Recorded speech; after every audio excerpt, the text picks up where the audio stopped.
Just so close to done that it actually, it causes me just a little bit of physical pain. We have a, we'll get to it later, we had a piece of hardware just totally crap out on us. Other than that, this sucker's done.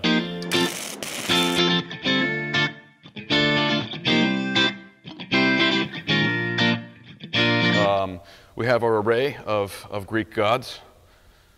No, that wasn't supposed to happen. All right, now it's properly sealed. So that's locked. When this is solved, go to blur. Blur.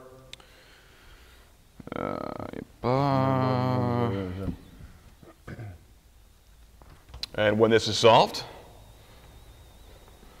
these open up. And you will not actually be able to see the Raspberry Pi and all of the gutsy goodness, but we're just waiting on that new monitor to show up, and we can get him wired in. The monitor actually mounts in this access hatch right here where I've got my iPad sitting, so that this cover plate covers that guy. This is the next level of puzzle with, these are the blocks. I'm not sure if we mentioned these before. Nope. Hold them down here. We have 4 cubes, each with a mess of zodiac signs on there, and we have set this up so that there is actually only one possible correct answer, even though some of the symbols are repeated. And when these go in their proper slots, this indicator light will come on, signifying that you can now summon the spirits. We got to finish hooking this up. We've got the iPad in there as the temporary projector for our ghost. And you push that, and the ghost comes into the crystal ball and gives you vital information for escaping the room. Anna and I went to a jewelry supply store and got a little cabochon and mounted that on the top of the button so it doesn't just look like a regular button. It's a little bit more freaky crystally. So, and part of the way that Matt rigged up this puzzle, because Matt's a friggin' genius, is... Math nerd. I'm just a math nerd. Math nerd. is you can actually, you can select the correct answer or symbols for the correct sequence are on more than one block. However, the only way you can actually have all 4 solutions in place is to have the correct block in the correct slot oriented the correct way. So that's kind of cool. I can't juggle. Yep.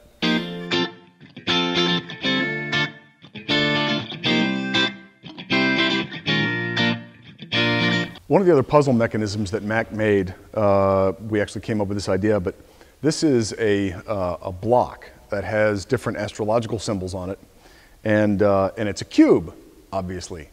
Here's the thing, is that we, to make these, there's an RFID in there, and the tuning on it is kind of specific, but here's a 2-part tin cure. This is tin catalyzed silicone. We use this because it's stiffer than platinum silicone. Platinum silicone is very squishy and soft and stuff, and it does a lot of high detail capture, as does this, but this is stiffer. It takes way forever for this stuff to cure, so it takes a lot longer to make a mold in tin cure than it does to make it in platinum, which is why we use the platinum fast all the time. The problem is that any dimensional change from pressure or anything else makes this cube irregular. Let me give you a piece of advice. Don't ever try to make something geometrically regular, like a pyramid or a cube or a tall cylinder with, just don't even try it in resin, because you won't get it right. In an organic shape, like this guy, you could hide an elephant in this and it's gonna look fine. Not true in this, because your brain recognizes that facet isn't quite right. There's a bulge over there. Something will go wrong as you try and press your box down and pour silicone in and all that stuff. So don't do that. We've made many of these, and we had to select, we made a bunch of them and then selected the best ones so don't do that. I will never do this again. So the client asked for a crystal ball as part of the triple threat. So we have the gods, the stars, and the spirit, or the medium. There are a couple of different ways to do a crystal ball.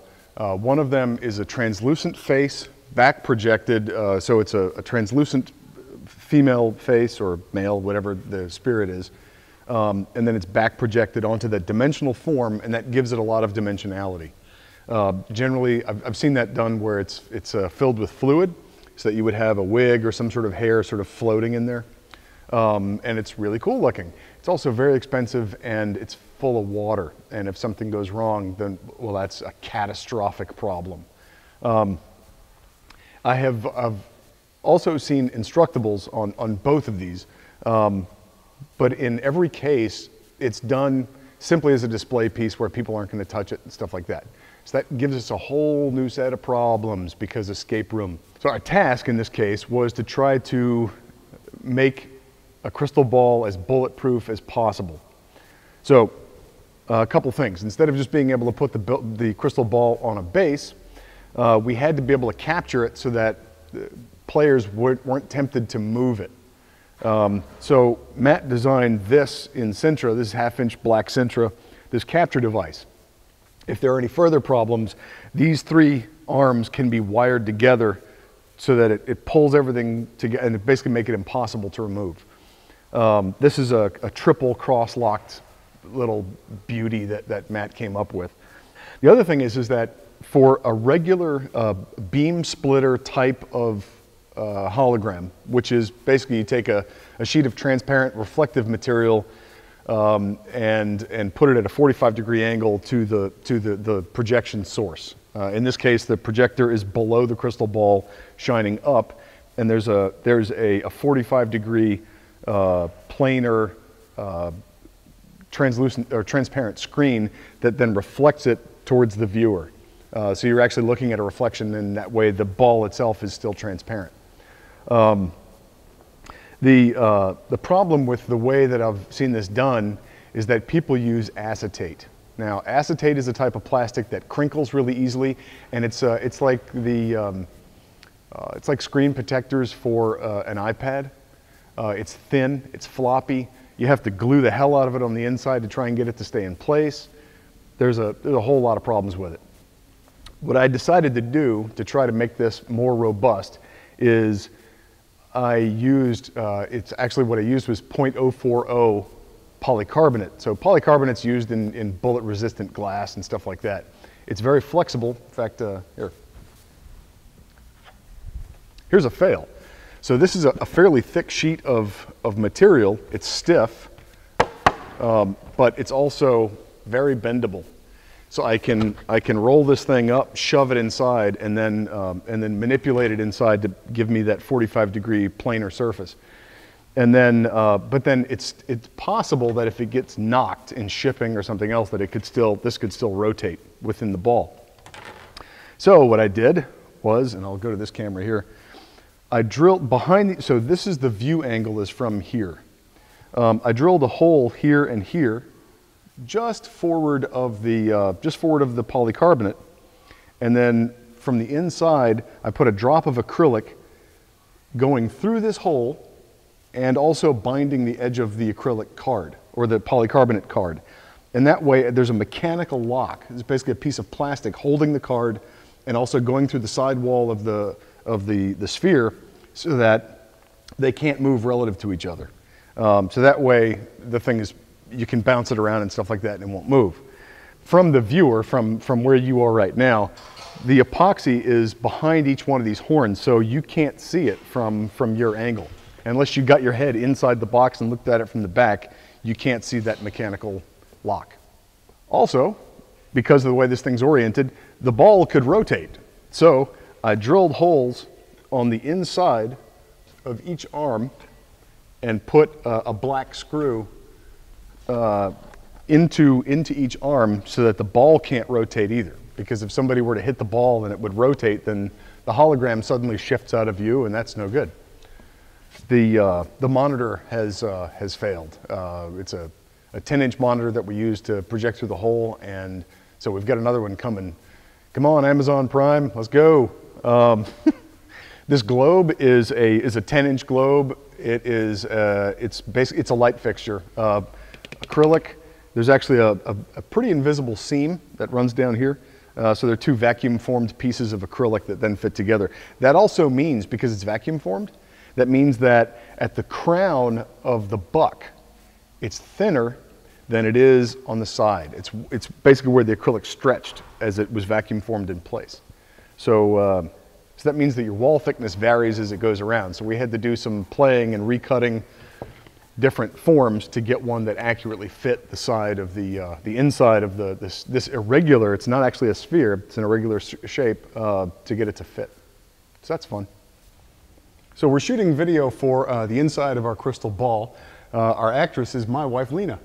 She's going to be the spirit who guides you and stuff, and that's pretty cool. So right now we're, William Fisher, our editor, has her in front of a chroma key background so we can drop her out and literally just have her face floating in black. A little bit more ominous, and roll your R's for the numbers. Heed what I say and listen carefully. The monitor came in. Now it's all ready. It's all done up and pretty. To protect their anonymity, the gods all have their backs faced to you, but you get them in there. Maglocks disengage. Behold the beauty. Figure out your zodiac. Ready light comes on.